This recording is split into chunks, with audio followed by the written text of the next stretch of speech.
There's a whole bunch of adventure bike releases set for this year to get pretty excited about.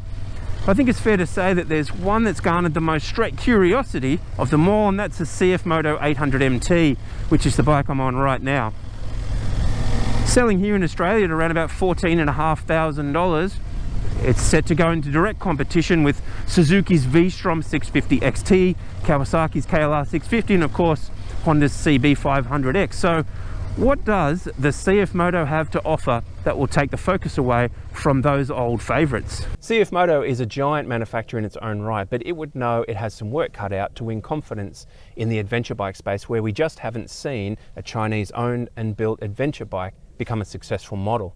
But to entice riders, they're offering an interesting package straight off the bat. So for $14,500, you get a 3-year warranty on the touring model that I'm on here, tyre pressure monitors and cruise control, and a whole slew of features that you do not get on the price competitive models in the market. But all of this means nothing unless the bike is good to ride. There's only one way to find that out. So let's put the helmet back on and go.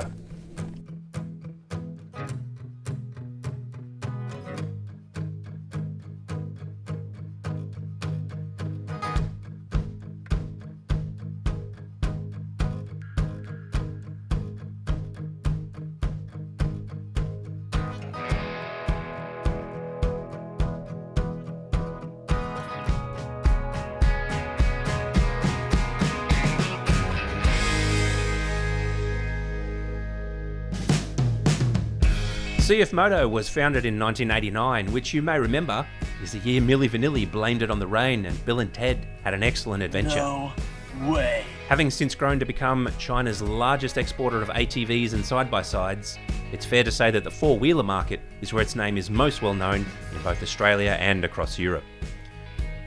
In 2013, the company established a partnership with KTM to produce small-bore motorcycles bearing the KTM name for the Chinese market. This relationship has expanded, with CFMOTO now producing KTM and Husqvarna motorcycles for the global market. And that's how we find ourselves on a Chinese-built adventure bike, the 800 MT. As part of the agreement with the Austrians, CFMOTO have been given an invite to join the adventure party, and the engine it's using to get there is the one we first saw on KTM's 790 Adventure.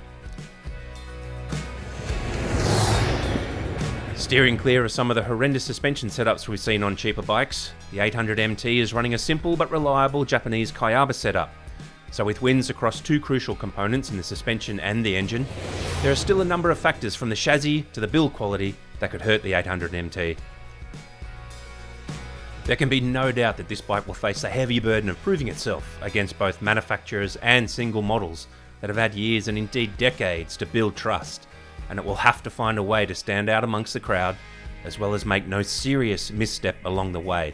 And that's no easy task for a newcomer in its first crucial 12 months. I headed out straight away to spend some time on the CFMOTO on one of my favourite tracks that winds its way for hours through a stunning hilly landscape, with your only company being cows that have little regard for road rules. And I've got to say, I was impressed early by the MT. But before we go any further, let's cross to me, standing in a light rain, to go over the amazing array of standard features the bike offers. Over to you, me. So it's really important to go through all the stuff that CFMOTO has thrown on to the 800 MT, which is what makes it such a good value proposition. You start with the basic stuff like an adjustable windscreen, you've got your plastic handguards, which are fairly basic, a very basic bash plate as well, which you'll want to swap out if you're going to do more hardy off-road stuff. You've got grab handles at the back, a luggage rack, and then you get into stuff like a center stand. You've got dual charging point, fog lights. You've got a heated seat that heats up so well, I'm pretty sure it singed my ring sometime in the last 2 days. You've got heated hand grips. You've got a 7-inch TFT screen. And that TFT screen is nice and easy to read in all light. The switch block uses just 2 buttons to navigate the menu, where you can switch between rain and sport modes and control the heated grips and heated seat. It's Bluetooth enabled, and there is an app that offers navigation, but it's pretty poorly reviewed on the App Store, so it might not be worth the trouble.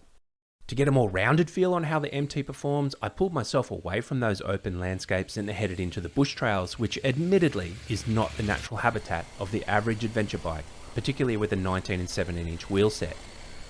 While the J1 brakes are pretty good, the MT lacks switchable ABS. I found the MT's top-heavy feel and its lack of traction control, coupled with a rough early fueling, made it a bit of a handful in the more technical terrain, and I got the message fairly quickly that we were out of our depth. Essentially, if you want to do riding like this, there are other bikes. They cost more, but they cost more because they can handle this without stressing componentry. Now this is a cheaper bike and they're offering you a lot in there. So there's compromises. Those compromises will be found in the componentry. You will stress it, you will break it, and that's no fun. But you'll be doing it riding somewhere where there are better options. And so I headed back out to those dirt roads that seem to wind on forever. I spent a few days out there and I found the CFMOTO to be an absolute pleasure to be on. I got a maximum range of around 350 kilometers to play with from the 19-litre tank, and the suspension offered a plush ride, soaking up all the small stuff with ease. Coupled with a decent ergos, it's a very comfortable ride on long days.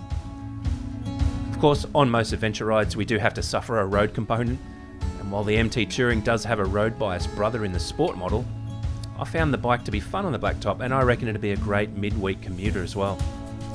But that's not my favourite surface, so anytime I can, I will turn off into the dirt. And there you'll find that if you stay away from the more technical stuff, and you don't need to ride like you're gunning for a Dakar win, the CFMOTO has an awful lot to offer for the price you pay.